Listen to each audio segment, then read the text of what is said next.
तो मैं कांग्रेस वालों को भी थोड़ा वो समझ रहा हूँ। नहीं तो कांग्रेस वाले क्या है कि विपक्ष का नेता वो बना नहीं पा रहे जी, विपक्ष का नेता पद खाली है बिल्कुल, और वो पद ये अनिल विज को ऑफर कर देना चाहिए बिल्कुल, और सबसे फिट बैठेंगे, सबसे फिट बैठेंगे, मतलब विपक्ष का नेता संयुक्त रूप से अनिल विज को बना दें बिल्कुल, क्योंकि जो मांग विपक्ष को उठानी चाहिए वो सारे काम अनिल विज सरकार में बैठे, इस चीज में प्रशंसा करनी होगी, ठीक है ना। उनकी तो जरूरत, वो तो चुपचाप बैठे रहे तो भी कोई दिक्कत नहीं है, ठीक है। इस चीज में अनिल विज की बड़ी दाद भी देता हूँ भाई, उनके कहीं ना कहीं ये भी समझ में आई होगी भाई, देखो सत्ता पक्ष में तो नायब सैनी रोज गीत गा रहे हैं, ठीक है, हर रोज जो है वो पूरी फीलिंग ले रहे हैं, ठीक है,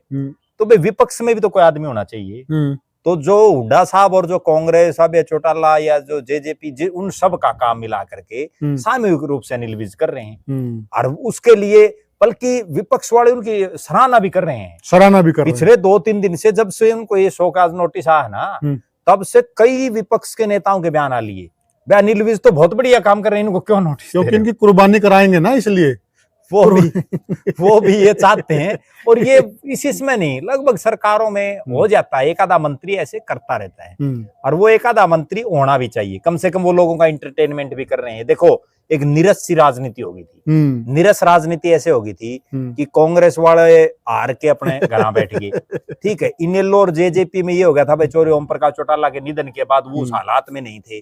और जो है बीजेपी वाले अगर यूं ही नहीं जित रही थी तारा राज आएगा, तो उस नीरस जो राजनीति थी उसमें कहीं ना कहीं एक संजीवनी लाने का काम अनिल विज ने किया है, वो जिम्मा इन्होंने संभाला बिल्कुल। जो चर्चा मुख्यमंत्री के कामों की होनी चाहिए, आज वो मुख्यमंत्री तो कहीं लाइन में नहीं है, नायब सैनी का नाम लेना है भूल रहे हैं लोग बिल्कुल, अब तो हर जगह सिर्फ अनिल विज, ट्रेंडिंग में अनिल विज चल रहा है, ठीक है, तो वो कितनी बड़ी बात है, बिल्कुल सही बात। और किसी आदमी के लिए इतने लंबे समय तक ट्रेंडिंग में रहना, वो तो ये भी वो ऑल इज वेल जब उन्होंने कहा ना, सतीश पुनिया के साथ उनकी मीटिंग होगी,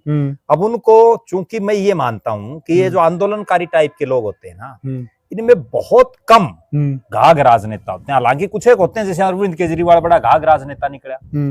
तो वो तो ऑल इज वेल कह के अपने बेंगलोर चले गए, ठीक है, मामला रफा दफा, वो कोषाध्यक्ष की बलि चली गई, और तो कुछ हुआ नहीं बिल्कुल, ना तो वो हेलीकॉप्टर से उतरे बिल्कुल, ना मोहनलाल बड़ौली ने इस्तीफा दिया बिल्कुल, ना कुछ और हुआ जी।